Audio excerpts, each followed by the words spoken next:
शर्मिला ठाकरे ताई जोडल्या गेलेल्या आहेत. ताई, खूप खूप स्वागत तुमचं साम टीव्ही मराठीमध्ये. मोठ्या प्रमाणात तरुणांचा इथे प्रतिसाद आपल्याला पाहायला मिळतोय. मात्र सरकार जे आहे ते कुठेतरी झोपेचं सोंग घेतंय की झोपलेलं आहे, तुम्हाला काय वाटतं? गेली 12 वर्ष झोपलेलं आहे. नीटची परीक्षा नाही, गेल्या 12 वर्षात अनंत परीक्षेचे पेपर्स फुटले, इतक्या मुलांनी आत्महत्या केल्या.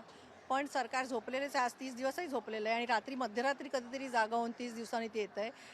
दिल्लीमध्ये ज्या मुलांवरती जो ब्रुटली हल्ला झाला, मुलींना ज्या प्रकारे मारलं, ही अशी कुठची सिस्टीम आहे की दिल्लीचा DYSP मुलीच्या थोबाडीत मारतो आणि तरीही अजूनही त्याचं रेजिग्नेशन घेतलेलं नाही. ट्रान्सफर हे सोल्युशन नाही आहे. अशा लोकांना सस्पेंडच केलं पाहिजे. आणि पोलिसांना कमरेच्या खालीच मारायचा हक्क असतो, कमरेच्या वरती मारायचा हक्क नसतो.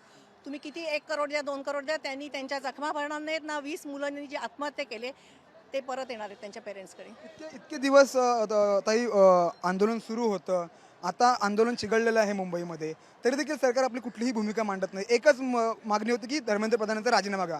तो जर का राजीनामा घेतला असता तर एवढ्या मोठ्या प्रमाणात विद्यार्थ्यांवरती लाठीचार्ज देखील केला गेला नसता.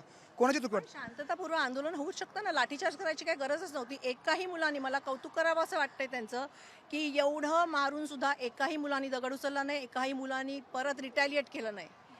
म्हणजे मला खरंच त्यांचं कौतुक आहे. एक मुलगा तसा मध्यभागी उभारून सांगत होता, मारा तुम्ही, मला किती मारायचं तेवढं. मुलींवरती असा हल्ला कोण करतं? असा हल्ला भारतात आत्तापर्यंत कधी झालेला नाही, इतक्या वर्षाच्या स्वातंत्र्याच्या काळात. म्हणजे आम्ही स्वातंत्र्याचे युद्ध बघितलं नाही, ते आम्ही आत्ता बघतोय. धन्यवाद साम टीव्हीशी बातचीत केल्याबद्दल. कॅमेरामॅन प्रवीणसह मी सूरज मसूरकर, साम टीव्ही, मुंबई.